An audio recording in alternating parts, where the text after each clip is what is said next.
Rush Duel has had a hard time reaching a Western audience, but with its introduction to Duel Links, we finally got to experience a version of the game. Let's take a look back at the past to see the unique changes and ever-evolving metagame in this series, the History of Rush Duel Links. Yu-Gi-Oh! Rush Duel is a spin-off format of the Yu-Gi-Oh! Trading Card Game, or OCG, and its rules are designed to be simplified to better appeal to younger audiences. This version of the game has been exclusive to Japan and Korea since 2020, but the game did come to Western audiences in the form of the Nintendo Switch game Yu-Gi-Oh! Rush Duel Dawn of the Battle Royale on December 7th, 2021. This game contained characters and story elements from the Rush Duel anime, Yu-Gi-Oh! 7s, and content up to Deck Mod Pack Destined Power of Destruction, the 6th main set, which was released February 13th, 2021 in Japan, meaning the Switch game was already 10 months behind the physical game. The Switch game did receive several updates, upgrading the card pool up to the Extra Transcend Enhancement Pack, which was the 10th main set and introduced the fusion mechanic to the game. But these updates were exclusive to the Japanese version of the game, meaning the Western audience was stuck with the first 6 sets of cards. On December 1st, 2022, a sequel video game was released called Yu-Gi-Oh! Rush Duel Psycho Battle Royale Let's Go Go Rush, which features characters and cards from the follow-up Rush Duel anime series, Yu-Gi-Oh! Go Rush. But once again, the West was left behind, and this was a Japan exclusive. After this game didn't release outside of Japan, it wasn't looking good for Western players, and outside of unofficial simulators and the Switch game, which by this point was 21 months out of date when compared to the card pool from Let's Go Go Rush and the physical game. But 7 months later, on the 10th of July, 2023, we found out that a world ID for 7's World was added to the Duel Links game files, which soft confirmed that Rush Duel would be coming to the popular Yu-Gi-Oh! Mobile game. A month later, on the 6th of August, during the 2023 Yu-Gi-Oh! World Championships, the 7's World and Rush Duels were officially announced. The Duel Links version of the game would have only 6,000 life points, down from 8,000, a 30 card deck size, down from 40, a modified card pool and release order, unique Duel Links style ban list, and the most impactful change, skills. Like in speed duels, skills are powerful abilities that can enhance what your deck is capable of, and in some cases, completely change how they play. The Duel Links ban list implementation is very interesting, as you're only allowed a single limit 1 card, 2 limit 2 cards total, and 3 limit 3 cards. For Rush on release, this meant you couldn't play 3 copies of Multi-Strike Dragon Dragius and 3 copies of Yami Ruler the Dark Delayer in the same deck. You would have to run a 2-1 split or only use one of these powerful boss monsters. The only other limited card was Phoenix Dragon, which would be the perfect card to combine with Dragius, but Dragius was considered so powerful on release, it was basically the only card that had any restrictions. September 28th, 2023. The game released with 1 main box, 1 structure deck, and then some individual cards such as level up rewards and duel rewards. The card pool was very basic, and the spell and trap quality was abysmal, with the only spells or traps seeing any widespread play being Hammer Crush, which could destroy back row in exchange for discarding a card from your hand, and Phantom Bind, which was a combat trick that reduced your opponent's monster attack for every monster in the graveyard that shared a type with it. The issue with Phantom Bind is not all decks would stick to a single type, which meant a lot of decks wouldn't get a very big reduction from this and therefore would actually drop the trap card entirely. The issue with this was that Hammer Crush destroys other spells and traps, and if nobody is playing spells and traps, why would you even bother playing Hammer Crush? Well, the best generic skill was a good enough reason. Hammer Crush Deal allowed players to set Hammer Crush from their hand in order to draw 1 card, effectively playing a 29 card deck. So now let's talk about some of the decks that were available with the release of 7's World.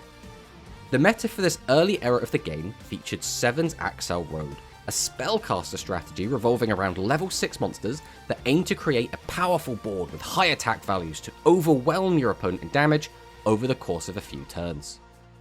Dark Celerity Warriors, which was considered the most complex deck of the format, bearing in mind that every deck was extremely simple, meaning although the statement is accurate, it's more like comparing a 1 out of 10 complexity to a 2 out of 10 complexity.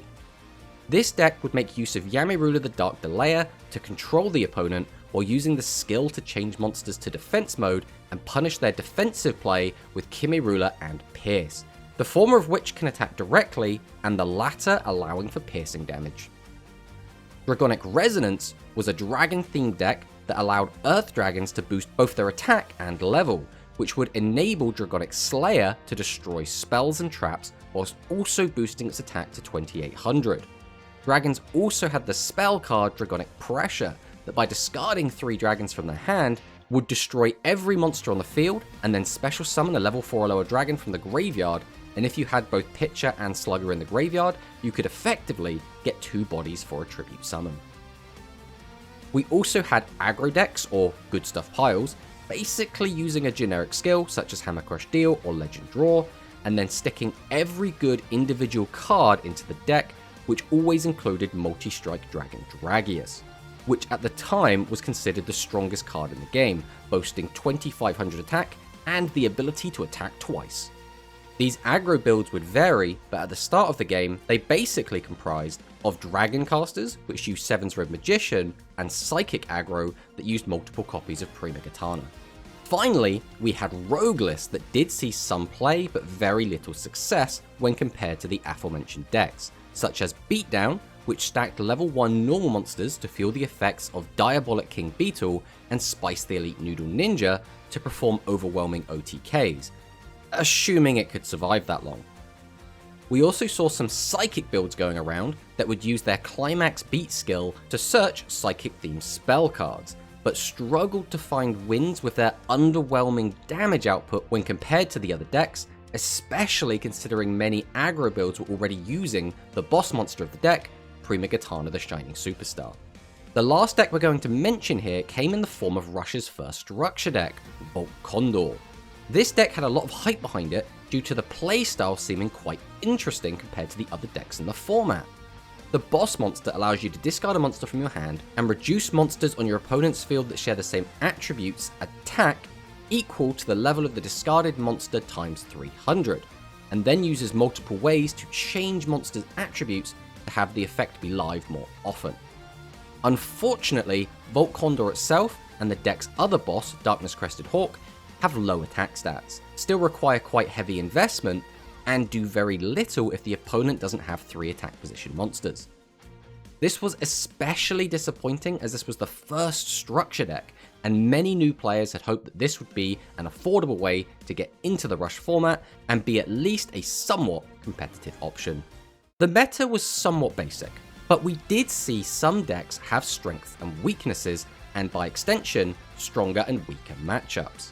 7's Axel Road was strong against Warriors, primarily due to their ability to use 7's Road Witch to bypass Yamirula's effect and continue to apply pressure alongside Splat, who with its own effect and the skill could reach 2600 attack and clear the Warrior's strongest monsters.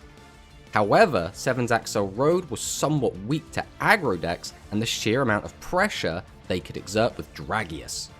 The aggro lists, however, were weak to Yamirula and its ability to slow down the game and make aggro players unable to summon their boss monsters, forcing them to go on the defensive, which would then let Warriors get in with direct attacks from Kimirula and big piercing attacks thanks to the Pierce spell card. The other competitive deck in the meta was Resonance, which in these early stages did struggle, but was still undeniably the 4th best deck at this time, primarily due to poor matchups against SAR and aggro. This early meta was very simple, with almost no spells or traps seeing any play, and decks primarily being 27 to 30 monsters, with the goal simply being to stick big tribute monsters on the field and get as much damage in as quickly as possible. Although a lot of players did enjoy this experience for what it was, many players felt dissatisfied with the simplicity of the format and attributed it to the Rush Duel game being boring, which, based on what we currently had in Duel Links, was a fair assessment. After a rocky start, would Rush Duel continue to be an overly simplistic monster mash, or would it see some improvements? You'll have to watch next time to find out. Thanks for watching.